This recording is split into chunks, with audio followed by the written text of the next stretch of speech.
Station, this is Chelsea Bayarte with NASA Communications. How do you hear me? Well, hello, Chelsea. We have you loud and clear. How us? Butch, that's awesome. I hear you loud and clear as well. Thank you both so much for taking the time. We have a lot of people on the phone who are very excited to talk to you, so let's jump right in. Butch and Suni, I'll toss it back to you first so you can kick us off with some brief opening remarks. Yeah, we appreciate that, Chelsea.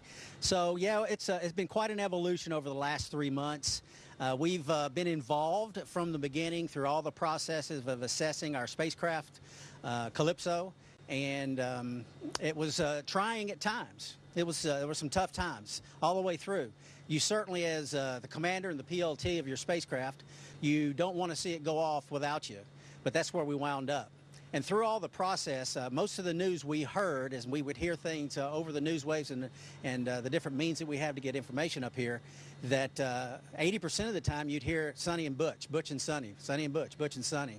And I just want everybody to know how much we appreciate that. The concern for us specifically is very heartwarming and like I said, much appreciated. Every time I talk to someone that we're praying for you. There's prayers coming up for me and Suni both. Street signs, people we don't even know across the nation. Suni and Butch, we're praying for you. Come on back. All those things, and I can tell you, it really goes a long way, and we so much appreciate it. And even the opportunity to share a couple of thoughts now. I'm not sure how much we can share that you don't already know, but I know you've got some questions prepared, and we're ready to answer as best we can. All right, thanks so much, Butch. Let's begin the Q&A. Media on the phone, if you'd like to ask our NASA astronauts a question, please press *1 on your phone to enter our question queue. We have several people dialed in today, and I want to get to as many of you as I can, so please try to ask just one question. But we'll begin now with Gina Sinceri with ABC News. Good afternoon. So you're on an extended mission. You've done these before, but what are the ups and downs for you as you look forward to the rest of the mission? Well, Suni Williams has just been named the commander of the space station. She'll take over in a couple of weeks. I'm going to let her start off with answering that question. So I think, what we look forward to is being here and being part of the crew that's here. We've been part of Expedition 71. They're a great bunch of people, and we've tried to just jump in and do whatever we can. We're waiting for Nick and Alex to get up here as part of Expedition 72 once we hand over. We just got Don Pettit and Alexei and Yvonne here, so I mean, we're here with our friends. I think that's really a key part of being on the International Space Station and actually just doing the work. So that's, I think the up part is we're here with our friends. We've got a ride home. And, we're looking forward to the next couple months and doing a lot of stuff for the International Space Station. We'll go now to Marcia Dunn with the Associated Press. Butch and Suni, when you launched, you figured you'd be back home in Houston to vote on Election Day. Have you requested your absentee ballots yet so you can vote from space? If you could elaborate on this, and what else are you missing on a personal note?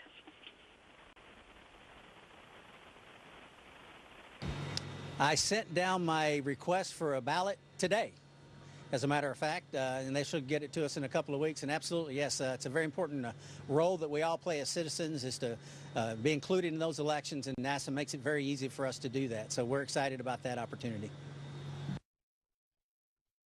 And Marcia, same here. It's a very important duty that we have as citizens, and looking forward to being able to vote from space, which is pretty cool.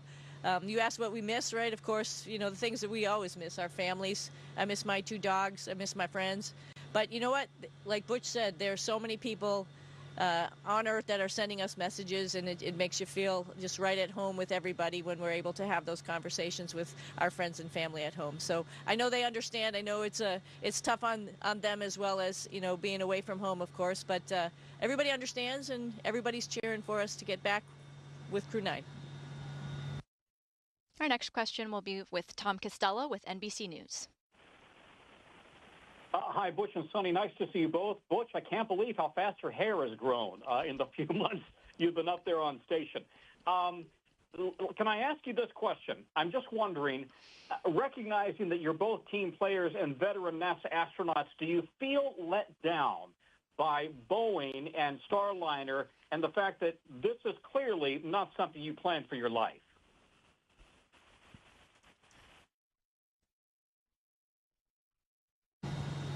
Let down? Absolutely not. Never entered my mind. I don't think Suni's either until you mentioned it. It's a fair question. I get it. I can tell you, I thought a lot about this press conference and what I might say, what I wanted to convey. And there's no way to convey every single piece of information that needs to be said to understand a majority of the questions that we might get asked. But I will say this. Suni's got this shirt on. It's got that NASA meatball, we call it, on it. And that represents something that we stand for as an agency. We go beyond. We do things that are out of the ordinary. We send humans to space. And yeah, we're here today on the space station. Even today, this operation, this is not easy. NASA does a great job. The people at NASA do a great job of making a lot of things look easy. Sending probes beyond the edge of our solar system, going and getting sample from asteroids, humans in space. And it's a very risky business, and things do not always turn out the way you want. Before we launched, we said, we're going to find things. Yep. That is the nature of test.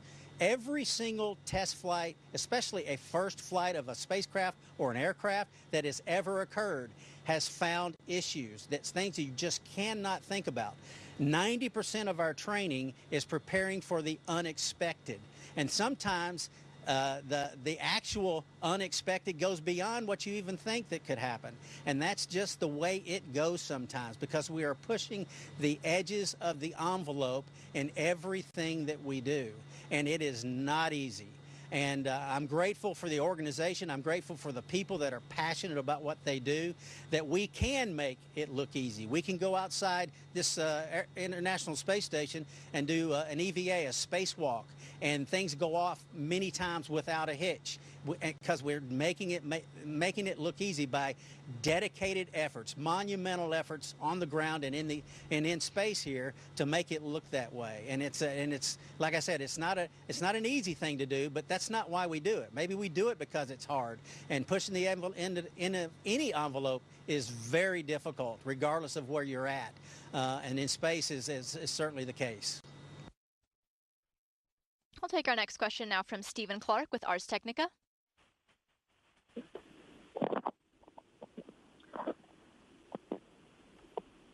Hi, thank you for taking my question. Stephen Clark from Ars Technica.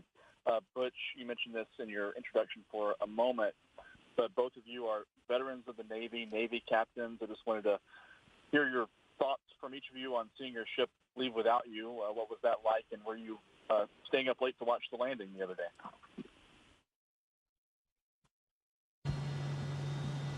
Well, we actually had a couple duties while we were getting ready to let Starliner depart. There's some things that the International Space Station has to get ready and be prepared and make sure that it understands that a visiting vehicle has undocked and it goes back to its normal regime of operating. So actually we were tasked with that.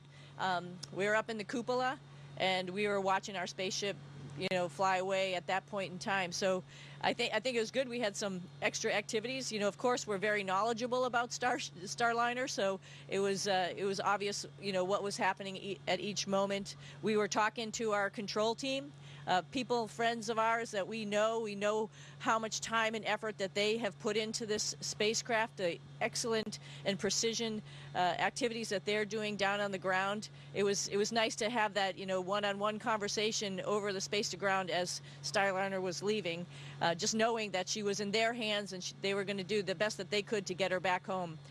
Other thoughts about seeing it leave, like you mentioned, we're both Navy. We've both been on deployments. We're not surprised when deployments gets changed. I mean, our families extended. Our families are used to that as well. So that's not a humongous surprise. I think, like Butch said, this is test. I think before we even flew, we had an interview with a lot of you and mentioned the same thing, that a test flight means that we're probably going to find some stuff.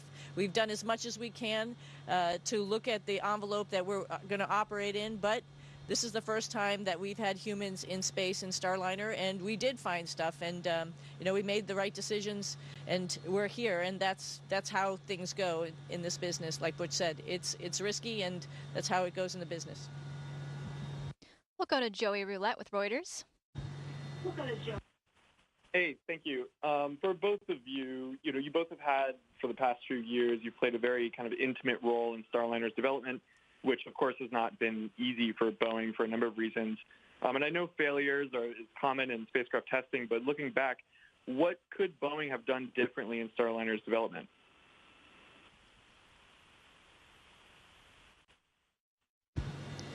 That is a very interesting and a very fair question.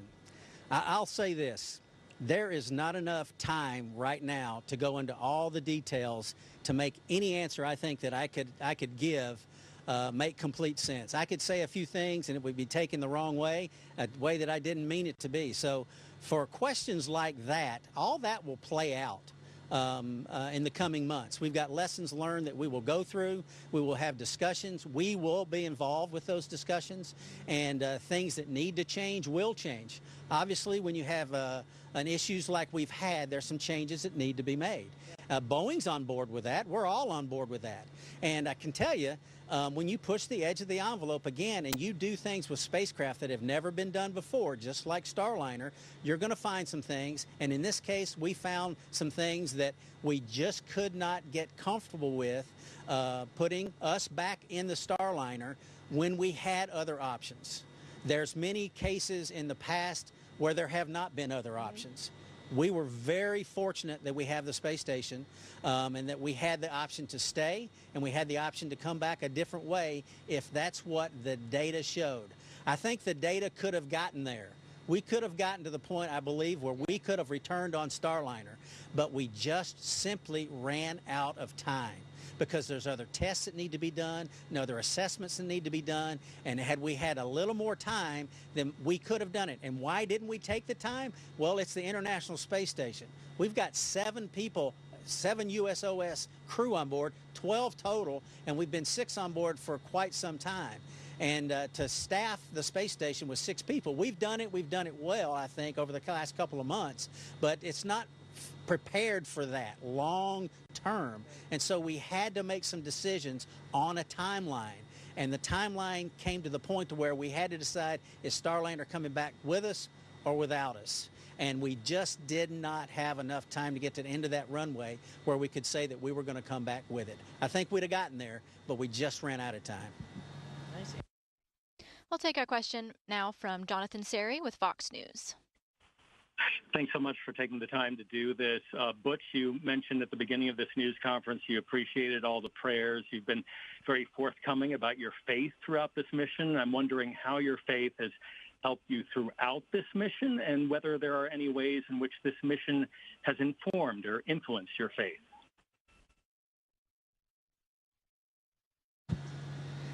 I tell you, I really appreciate that question as well. I don't want to take advantage of my position to do things and say things that are outside the realm of what should be done and said in any forum. But I will say this. If you really want to know how I feel about all of this, 2 Corinthians 12, 9 and 10. You can look that up and it'll kind of tell the story. 2 Corinthians 12, 9 and 10. I'll take a question from Mark Strassman with CBS News. Great to talk to you again. Suni, I have one for you and then one for Butch. But Suni, slight variation on you trained for a round trip on Starliner, and that's not how it worked out. So how do you feel about coming home on SpaceX? And Butch, you went up for, you thought, roughly 8 days. It's going to be more than 8 months. Talk a little bit about the psychological adjustment for you and your family. That's a good question. So it's interesting questions. When Butch and I were preparing for this flight, we obviously had talked about it a lot, and we had talked about it being a test flight, and knowing that it was scheduled for 8 days, there could be other things that would keep us here a little bit longer.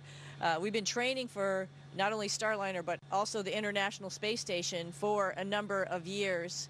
Both of us had been up here before, so we have a little bit of experience, and so we could dive right into the International Space Station training. So we are fully qualified crew members, both qualified in spacewalking, EVAs, and robotics for visiting vehicles. So the transition was not that hard. You know, both of us are mechanically inclined, righty-tighty, lefty-loosey. There's a lot of things to do on the space station when it comes to, you know, maintenance and repair. Maybe we didn't get all of the science experiments, you know, training before we left, because that was not really initially on the plate. But we're getting some OJT on-the-job training while we're up here. So we're blending right into the increment, particularly this 172, this increment 72, because we'll be 2 of the U.S. crew members that are involved there. So I think the transition has been pretty smooth. It wasn't what we expected. However, we were prepared, and you know, the NASA, like Butch mentioned, has got us ready to go for that aspect. So flying home on SpaceX on the Dragon, you know, there's been a Dragon here the whole time we've been here, of course, with Crew 8 that came up on the Dragon. So we've had the opportunity to go in the spacecraft, look at it, and work with our other crew members to get it ready to be our, you know, emergency escape vehicle if we have to use it. And then, you know, of course, we're getting some training on the Crew 9 vehicle as it comes up. We're excited to fly in 2 different spacecraft. I mean, we're testers. That's what we do. You know, we look at different aircraft, spacecraft, whatever, evaluate it, and that's a pretty unique opportunity. I think, like you know, this was not the very first option. We wanted to take Starliner to the completion and land it back on land at home. But, you know, you have to turn the page and look at the next opportunity and, you know, do good for the agency and the country, and we'll come back with some evaluations of both spacecraft, and I think we're pretty fortunate for that. I think I remember your question. Sorry, I talked too much. No, it's good. It's good. Let me answer your question like this. So Suni wore a NASA shirt to represent NASA and who we are with, right? I wore my Naval Aviator Pilot Astronaut Wings shirt. That's both of us. I'm NASA, she's Navy Pilot Astronaut Wings as well. These wings represent honor, courage, and commitment.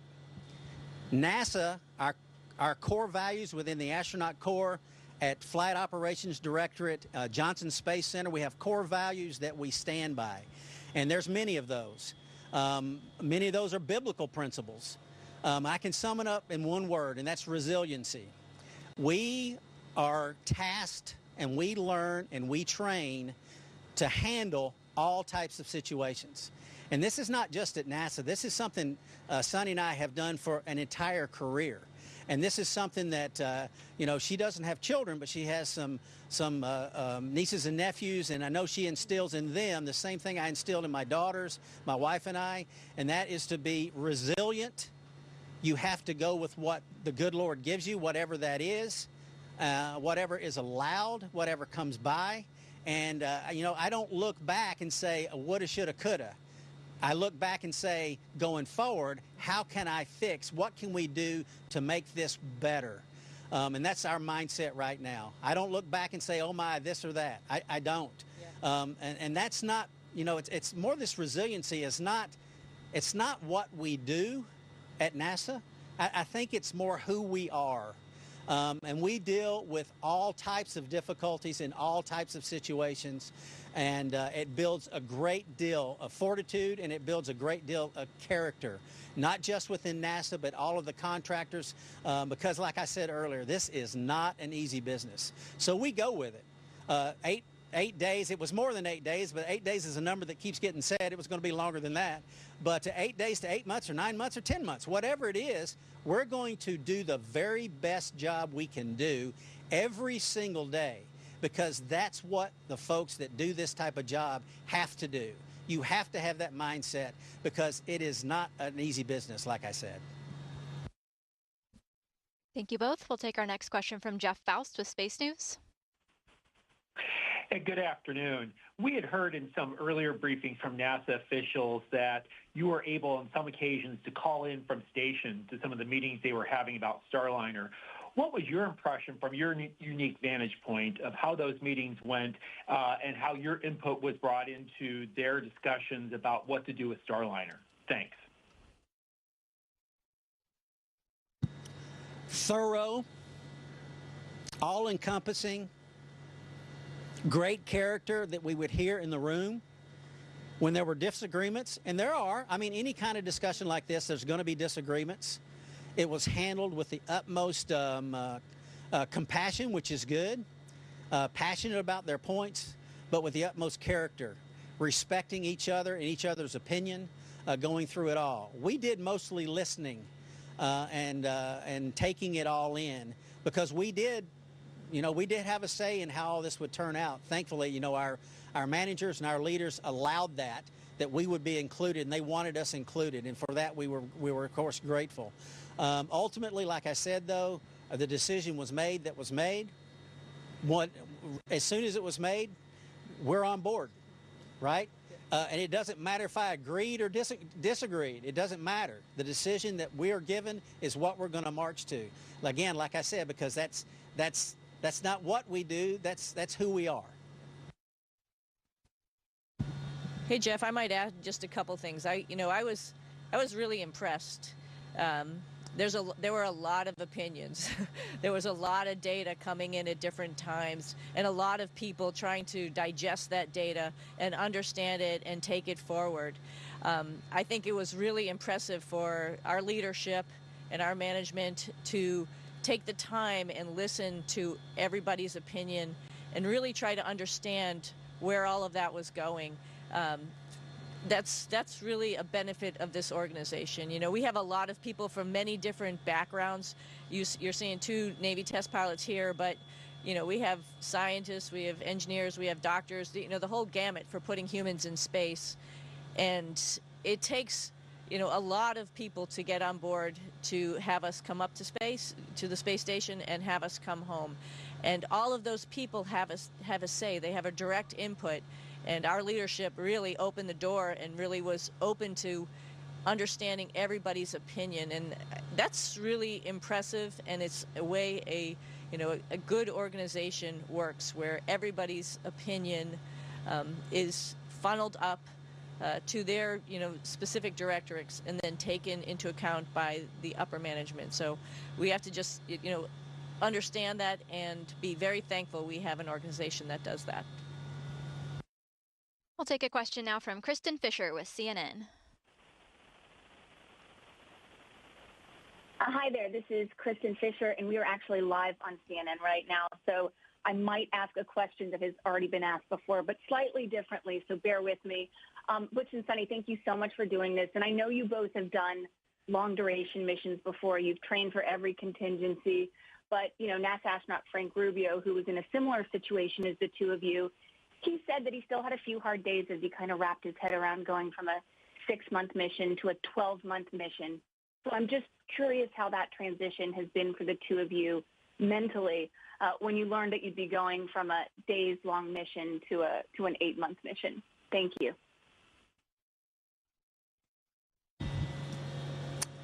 Well, like I said earlier, there's one thing that I try not to fret over. Maybe fret's the right word.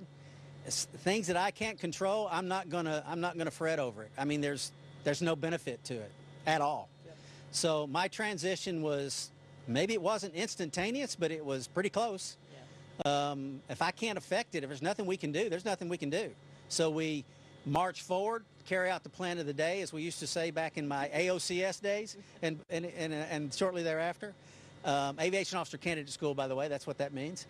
And it was very short-lived, if at all, for me. Yeah. It's all. Yeah. Kristen, I just add two thoughts to that. For us, I think that's Butch hit the nail on the head. You sort of turn to and just take on the next activity of the day, and that's what we do. We're professionals. I think I have to say, though, in the back of my mind, there's folks on the ground who had some plans, right? Like like my family, and so to spend some time with my mom. And I think I was fretting more about that, like the things that we had sort of all talked about and planned for this fall and this winter. And I think I was a little bit nervous, to be honest with you, to say like, okay, I'm not coming home for it. But you know what? Like we both mentioned in the very beginning, everybody, is on board and is supporting us while we're up here. So I think that fret went away real quick, as well as the idea of like, hey, we're here and we're going to be the best crewmates that we can be for our crewmates up here.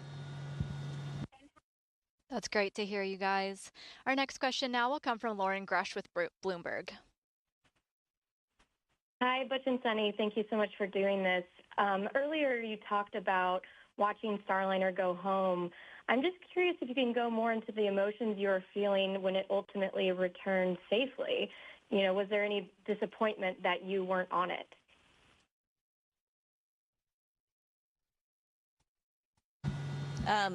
To be honest with you, I was so happy it got home with no problems. We saw it fly away, and then we all got up. The whole crew got up at 3 in the morning, and we had it up on our iPads watching it land. We know all those people who are part of the landing recovery team, the LRT, who are there in the desert, and we were, of course, fingers crossed, as well as Mission Control. We know all of those folks who are bringing it back home, the entry team. We could hear their voices. We could hear them communicating with each other. We got to see the video from some of our aircraft operating directorate folks who are out there doing IR video of the chutes opening. All of that was a good sense of relief, and we were actually really excited for our team, our bigger team, who got that spacecraft home, and we're actually really super proud of them for having it land pretty much bullseye there in the desert. Yeah, I was up here. It's been several years ago, but I was here when, if you recall, the Cygnus launched out of Wallops Island, and it blew up like a couple of seconds after it left the launch pad. It was coming here, bringing cargo. And my immediate thought was just the people that involved in the program, and it was just heartfelt for them, because this is a pretty, tight-knit organizations that we, do this space flight, human space flight, all types of space flight, and we felt for them, or we did when that happened. Well, I can tell you, the thrill was equally the opposite side of the spectrum when Starliner landed safely. It was wonderful that it made it back. And the fact that we weren't on it didn't even come into mind at all. It was never like, oh, we shouldn't. No, not at all. The decision was made. Like I said, we flipped that bit. We go forward with the plan of the day, and we hope the best for all aspects of all space flight endeavors, regardless of where they are, regardless of what's taking place. We'll take our next question now from Avery Gingrich with WBIR Knoxville.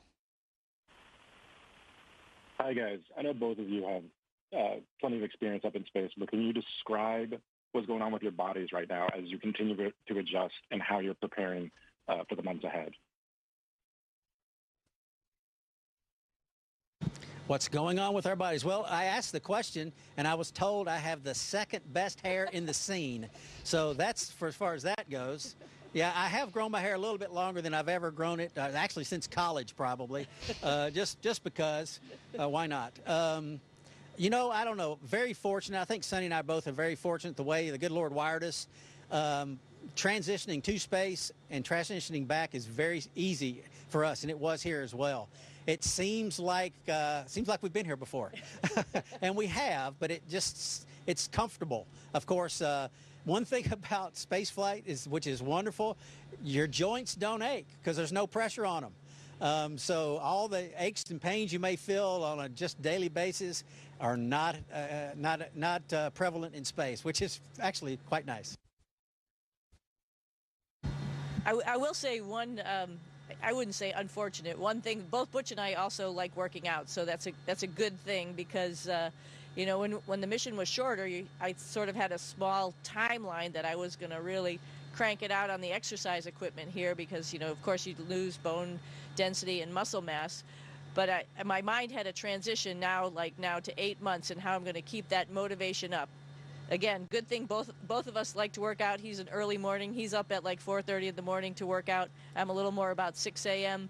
But every day, I mean, it's every day that you have to do that. Every day we're on a cardiovascular exercise, either the bike or the treadmill. Every day we're on the advanced resistive exercise device called ARED, which allows us to do deadlifts and squats and allows us to keep our bone density in our hips and our feet. But that means we're going to have to do this for a little bit longer time. I had seen Frank stay up here for a long time and some other folks and thought about like what I would want to do, because I like mixing it up a little bit. So we're working with our strength and conditioning guys to add in a couple more exercise and stuff to keep it going. You don't want to lose it, because every day that you don't work out, you're gonna lose some bone density. So we have to keep it up, and that's a way of life. And not to slight anyone else on the call, don't take this wrong, but it is very nice to talk to you from God's country. Well, I think we're going to go to a different part of the country here with Laura Casa with WHDH Boston.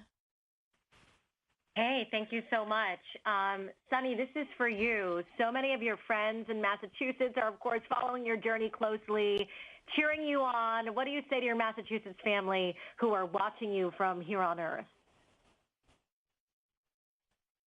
Hey, you know, we had one press conference earlier when it was like still midst of baseball season. I think I said go Sox. So this time I have to say go Pats. You know, again, now thank you for the call from God's country. I know that there's some really nice crispy apples right now that are getting picked off the tree. I was just talking to my family about that and some other folks that it would be nice if somebody put a New England apple in a spacecraft that was coming up here, because you got the prettiest place on Earth with the fall coming up. We'll take a look at it from up here and try to take some pictures for you guys, but I know the Boston crowd is cheering us on, so we'll find a better place to park the car next time. All right, our next question comes from Ida with the New York Times. Hi, thank you so much for taking this question. The one thing that's been on my mind is that with the challenges, the challenge of leaving family behind is one thing, but I wonder if there's like a silver lining for you with this like extended stay. And I'm not talking about all the great science you're going to do and the maintenance and all the work, but just this kind of home away from home. And I think maybe, Suni, I heard your spouse say something about how this is like your happy place. If you could kind of candidly talk about that, about sort of getting this extra time that you didn't plan for and what that's like. Well, I'll tell you what, I'll answer this with respect to the family part. Trying times, and this is, my daughter's, I'm going to miss most of her senior year in high school, my youngest daughter. And my oldest daughter is a sophomore at East Texas Baptist University, and I wasn't able to be with her during the summer. But like I said earlier, we've tried to teach them the principles that are important and let them understand that trials, however you judge what a trial might be, makes you stronger. And in that respect, I'm grateful. I'm grateful that, it's played out the way it has. We're here, we're safe, we're in a place that we're both familiar with and doing things that we actually enjoy doing. And but for them, it is different, and they're going to learn from this, and they're going to grow from this, and like they never could have in any other situation. And for that, I am grateful. Yeah, and I think you hit the nail on the head. My husband has said that. My mom has said it before too. This is my happy place. I love being up here in space. It's just fun. Every day you do something that's work, quote unquote. You can do it upside down. You can do it sideways. So it adds a little different perspective.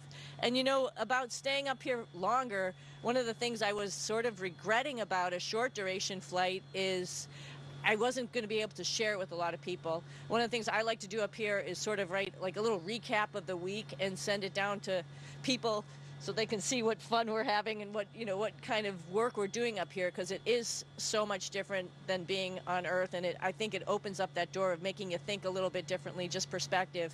And I have that opportunity. I think I was on week 12 of writing a journal to send down to folks, and I'm really feel very fortunate about that, being able to send it to people, and they can understand what we're doing up here and see that, we're living in a remote area, but we're doing world-class science as well as, living with other people, for the betterment of so much, and, being able to have a perspective out the window as well as a perspective upside down or sideways is something that I hope we can pass on to the rest of humanity.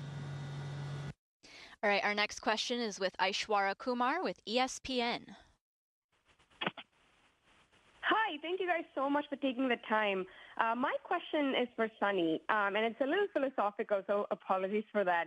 But what do you feel in your body, your mind, and your soul when you run in space, and how does it compare to running on Earth?